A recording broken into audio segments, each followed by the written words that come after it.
সত্যিকারে তুমি আল্লাহর ভয় তোমার ভিতরে থাকে, রাসূলের মহব্বত তোমার ভিতরে থাকে, তাইলে তোমার জবানটা সব সময় আল্লাহর জিকিরে মশগুল থাকবে। আল্লাহ আল্লাহ क्या मुबारक नाम है, अल्लाह अल्लाह क्या मुबारक नाम है, अल्लाह अल्लाह आशिकों का काम है, अल्लाह अल्लाह आशिकों का काम है। সত্যিকারে যদি তুমি আল্লাহ ওয়ালা হও, আল্লাহর ভয় তোমার ভিতরে কাজ করে, রাসূলের মহব্বত তোমার ভিতরে কাজ করে, তুমি যতক্ষণ পর্যন্ত সজাগ থাকবে ততক্ষণ পর্যন্ত তোমার জবানে আল্লাহর জিকির থাকবে। আর যখন তুমি আশার নামাজ পড়ে আল্লাহুম্মা বিসমিকা আমুতু ওয়া আহইয়াকা বিছানায় ঘুমায় যাইবা, যদি তোমার অন্তরের চক্ষু খোলা থাকে, আল্লাহ যদি তোমার আমলগুলা কবুল করে, তাহলে ঘুমন্ত অবস্থায় তোমার জিকির, তোমার জবানে আল্লাহর জিকির চালু থাকবে। আরো জোরে কোন সুবহানাল্লাহ, মাশাআল্লাহ। বৃষ্টি সমস্যা নাই, এটা তো আল্লাহর রহমত, আগেই তো বলছি। এটা মাহফিল কবুল হওয়ার একটা লক্ষণ, এবং এটা আল্লাহ। অথবা যে কোনো ব্যক্তি যদি নবীজির আলোচনা করেন, নবীজির গুণকীর্তন করেন, প্রশংসা করেন, তো এই প্রশংসা শুনে যদি কোনো ব্যক্তির, আলেম হোক আর পাবলিক হোক, কোনো ব্যক্তির যদি মন খারাপ হয় যে আল্লাহর প্রশংসা বাদ দিয়া নবীরা তো প্রশংসা কেন, এরকম যদি মন খারাপ হয়, তাহলে বুঝতে হবে যে ইমানের ভিতরে মুনাফিকি কাজ করতেছে। কারণ এটা তো আমার ওয়াজ না, কারো ওয়াজ আল্লাহর। যেরকম কারো ওয়াজ আল্লাহর ওয়াজ, আল্লাহর ওয়াজ।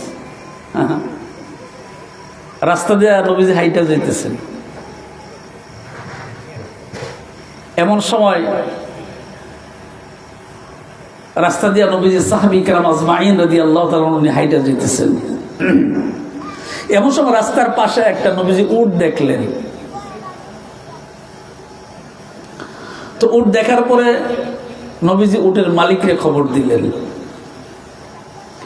উটের মালিক, ঘটনাটা অনেক বড়, সংক্ষেপে বলি। তো উটের মালিক আসার পরে নবীজির সাথে কথা আলোচনা হয়েছে, কথাবার্তা হয়েছে। তো এক পর্যায়ে উটের মালিক বলতেছে, নবীজি বলতেছেন যে উটটা আমার কাছে বিক্রি করে দাও। সুবহানাল্লাহ। নবীজি কি বলতেছেন মালিকরে, যে উটটা আমার কাছে বিক্রি করে দাও। উটের মালিক বলতেছে যে আমি উট বিক্রি করব না। তো নবীজি তো তাকে রয়েছেন, সাথে সাথে উত্তর দিছে কি, আমি এই উট বিক্রি করব না। নবীজি তাকে আছেন, সেও দেরি করে নাই, সাথে সাথে বলছে যে নবীজি আপনার কাছে আমি উট বিক্রি করব না, আমি উটটা আপনাকে হাদিয়া দিয়ে দিব। আরো জোরে কোন সুবহানাল্লাহ। আল্লাহর নবী ডাক দেয় উটের মালিক রে, মালিক, তার চেহারা দেখে আমি বুঝতে পারলাম রে মালিক, আমার কাছে তোমার উট বিক্রি করতে হবে না, হাদিয়াও দেওয়া লাগবে না। উটের চেহারা দেখে বুঝতে পারছি রে মালিক, এই উটটা তোমার বাড়িতে যতদিন ছিল খিদায় খুব কষ্ট পাইছে, উপযুক্ত খানা পায় নাই, আমার কাছে হাদিয়া দেওয়া লাগবে না, বাড়িতে নিয়ে সুন্দর করে উটের খানা যথা সময়ে খাদ্য খাওয়াইয়া দিও। আরো জোরে কোন, আরো জোরে। ফাঁকে দেয়া উট নবীর সঙ্গে কথা বলছে, ফাঁকে দেয়া উট নবীর সঙ্গে কথা বলছে। পৃথিবীর এই চিত্র মানুষের সামনে যখন তুলে ধরা হয়, তখন স্বাভাবিকই বোঝা যায় রাস্তার পাশে উট নবীজি সাহাবী কেরাম আজমাইন রাদিয়াল্লাহু তাআলা কে নিয়ে যাচ্ছেন। আর এমন সময় দেখতে পাইলেন উটের এই অবস্থা। হ্যাঁ, আবার উট নবীর সঙ্গে কথাও বললেন।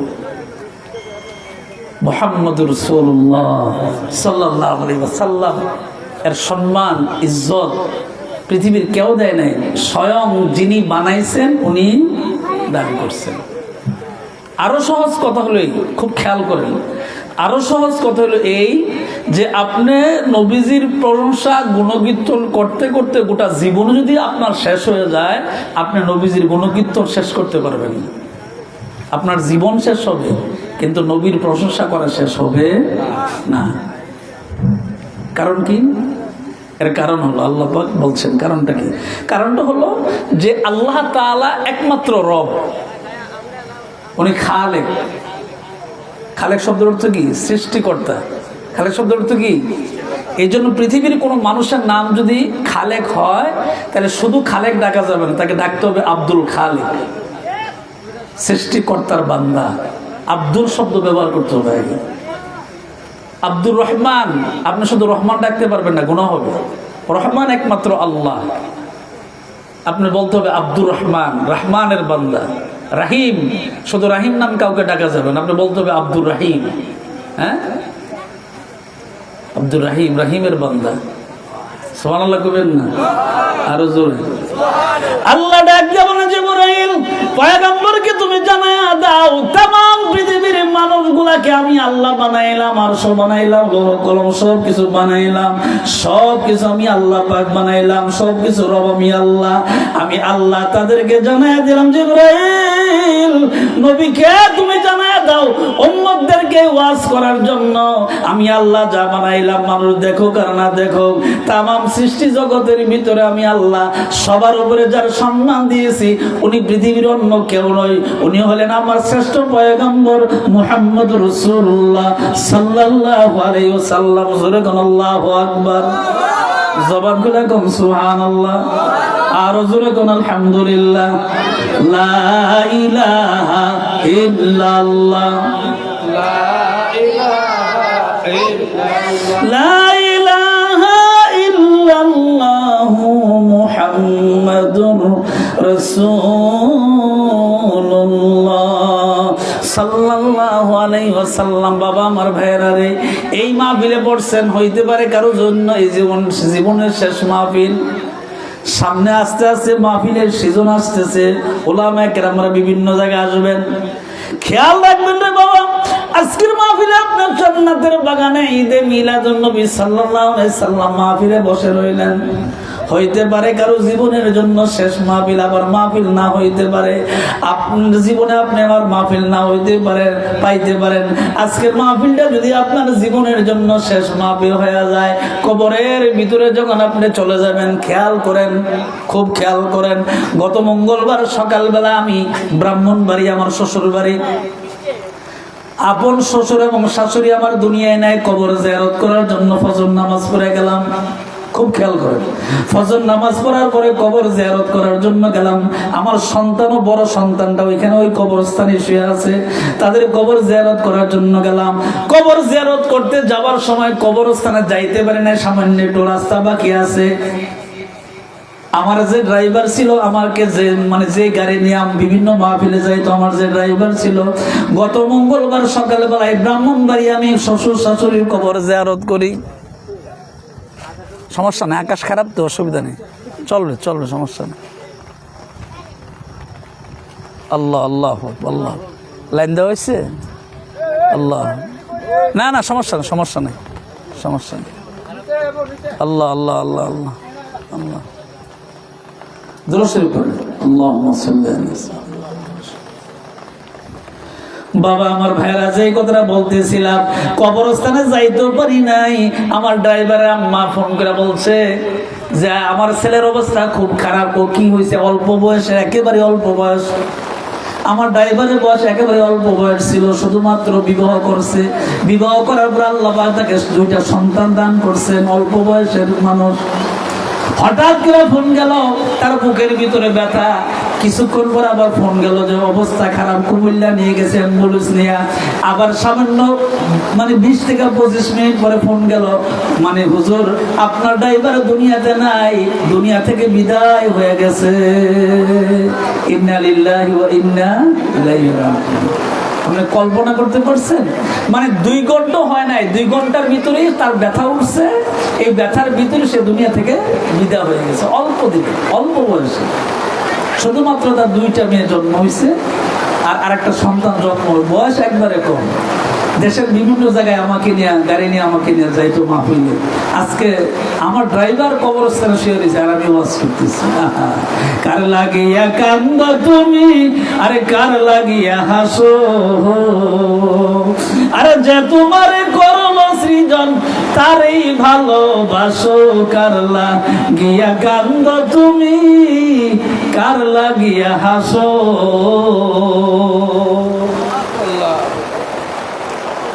এই মাহফিলটা হইতে পারে আপনার জন্য জীবনের শেষ মাহফিল।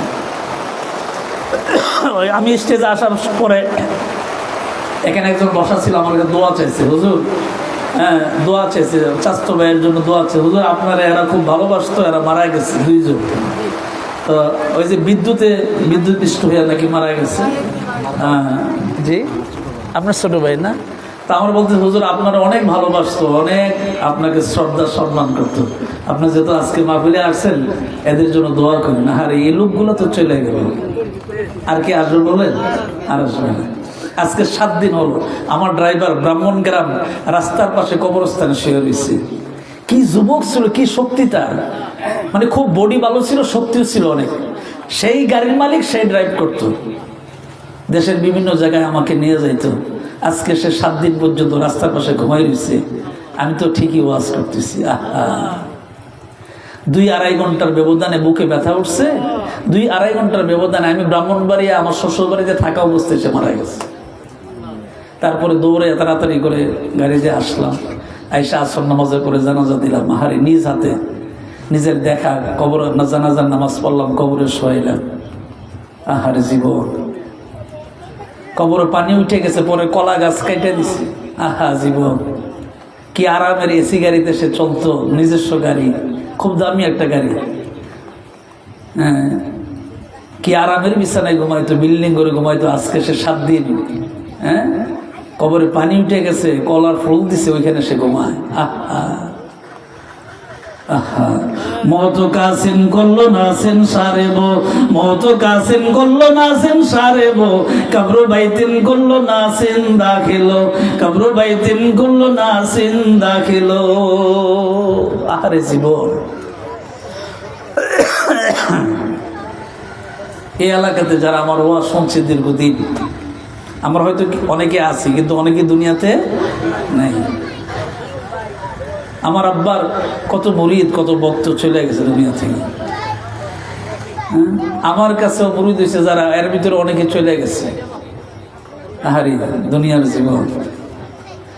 এই জন্য আল্লাহ পাক ডাক দেয়, বলে ও পৃথিবীর মানুষ, তোমরা শুনে রাখো, আমি আল্লাহ তোমাদেরকে নির্দিষ্ট একটা হায়াত দান করছি। হায়াতের পরে তুমি আস্তে করে কবরের ভিতরে চলে যাইবা। সাবধান রে, তুমি খেয়াল রাখো, কবরের ভিতরে তুমি চলে যাবা। দুনিয়ায় যাই করো না কেন, কবরে যাওয়ার পরে কিন্তু তোমার জবাব দেওয়া লাগবে। ঠিক কিনা জোরে কও? বাঁচা যাবে? আমার ড্রাইভারের সন্তানগুলোর দিকে চাইলে আমারই চোখে দেখানি। এই ছোট্ট একটা বাচ্চা, বড় মেয়েটা ক্লাস 4-এ পড়ে, আর ছোটটা তো ছোটই, আর একটা সন্তান জন্ম হবে আর কি গর্ভ অবস্থায়। আমি চিন্তা করলাম, আহারে সে তো চলে গেল, ওই সন্তানটা দুনিয়া আসলে তার বাবা দেখবে না। এই তো জীবন, এই দুনিয়ার জন্য আমি কত পেরেশান, কত কিছু করি। আবার অনেকে আছে মানুষের সম্পদ মেরে খায় এই দুনিয়ার লেগে। আহা দুনিয়ারই, দুনিয়া মুসাফির খানা, কবর আখের ঠিকানা। দুনিয়া মুসাফির খানা, কবর আখের ঠিকানা। কোই আগে রওনা হয়, কোই পাছে রওনা, কোই আগে রওনা হয়, কোই পাছে রওনা। জিন্দেগানি মেঘের পানি, যাচ্ছে চলে যমুনা। টাকা করি সোনার বাড়ি, রইবে পরে দুনিয়া। টাকা করি সোনার বাড়ি, রইবে পরে দুনিয়া। 22 লক্ষ টাকার গাড়িতে সে চলতো, দামি গাড়ি। আজকে গাড়ি আছে, সে কবরে। হ্যাঁ, কি মনে করছেন? এই দুনিয়ার হিসাব তো এই দিন। হ্যাঁ, এই হিসাব। এই জন্য আল্লাহ নবী ডাক দেবেন, উম্মতের হায়াতের বেলা শেষ হলে তুমি কবরে চলে যাইবা।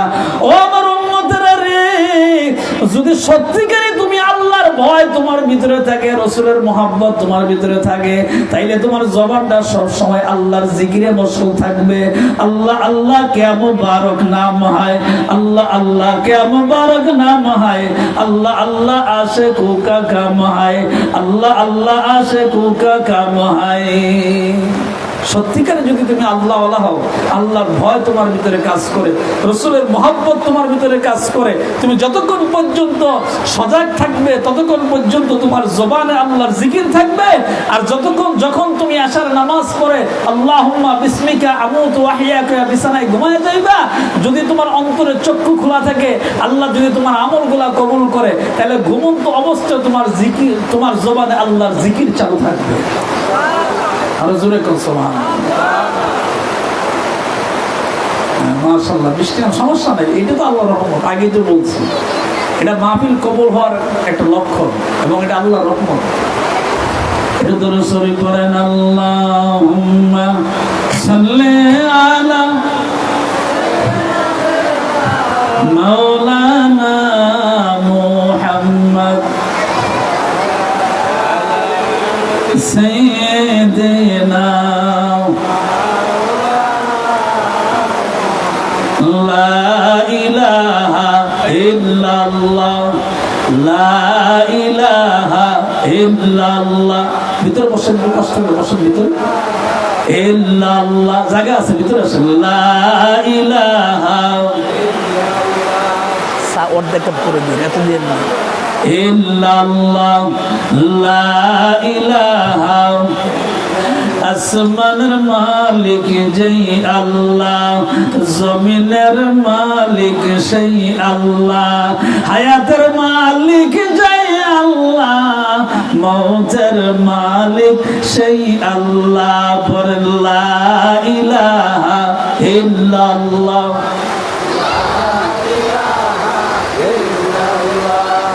লা ইলাহা, আসমান জমিন গায়রুল্লাহ, চন্দ্র সূর্য গায়রুল্লাহ, শুধু তুমি মাবুদ এক আল্লাহ। লা ইলাহা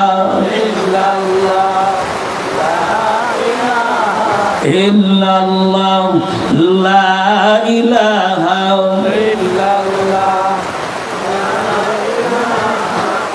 মাশাআল্লাহ লা ইলাহা লা ইলাহা ইল্লাল্লাহ মুহাম্মাদুর রাসূলুল্লাহ সাল্লাল্লাহু আলাইহি ওয়াসাল্লাম। জোরে কোন আমিন, জবান খুলে কোন আমিন। খারাপ লাগতেছে, কষ্ট হয়। এই বৃষ্টি আসার যে কত রহমত। আজকে দুপুরবেলা না খবর হয়েছে রোদ কারে ঘর, ঠিক না? জোরে সারাটা দিন এশার নামাজ পর্যন্ত এত গরম। যাক, এশারের সময় যে বৃষ্টি আসার কারণে এখনো বৃষ্টি পড়তেছে, আলহামদুলিল্লাহ। ওই যে ঘরের ভিতরে বসা অবস্থায় আমাদের প্রধান আকর্ষণ আহসানুল্লাহ নেসারি সাহেব বলছেন যে আরে বৃষ্টি কোনো সমস্যা নাই, কত বৃষ্টিতে ওয়াজ করছি। হুজুরের কথাটা আমার কাছে খুব ভালো লাগছে। আমরাও আমাদের জীবনে বহু বৃষ্টি ভিজে ওয়াজ করছি, এটা আল্লাহর রহমত, ঠিক কিনা জোরে কন? এটা আল্লাহর রহমত। তানাগারিয়া তিফলে কাইজুন সাদলাবান, তানাগারিয়া তিফলে কাইজুন সাদলাবান, গারনা নালা তাবরু কাইখান আসমান।